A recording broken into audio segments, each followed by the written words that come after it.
جانتے ہوئے چوری کا سامان وغیرہ خریدنا، موبائل، بائک، رکشہ یا اور بھی دیگر تمام چیزیں، جبکہ معلوم ہے کہ چوری کا سامان ہے تو اس کی خرید و فروخت کا کیا حکم فقہ نے نقل کیا ہے۔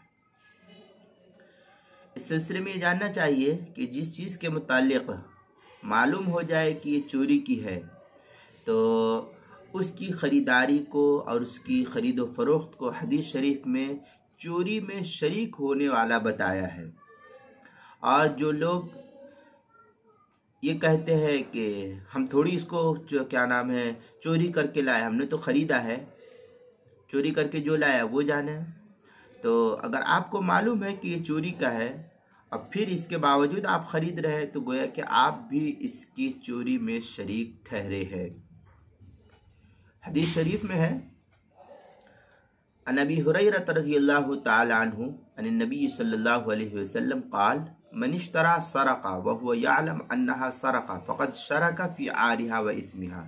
یہ شعب الایمان کی روایت ہے، دارالکتب العلمیہ بیروت کا چھپا ہوا چوتھی جلد، صفحہ 379، حدیث نمبر 5500۔ مصنف ابن ابی شیبہ جو شیخ عوامہ کی تحقیق کے ساتھ مؤسسۃ العلوم القرآن سے چھپا ہوا نسخہ ہے، اس کی 11ویں جلد صفحہ 338، حدیث نمبر 22495 ہے۔ فتاوی قاسمیہ اس کی 19ویں جلد صفحہ 495 پر اس کو نقل کیا ہے۔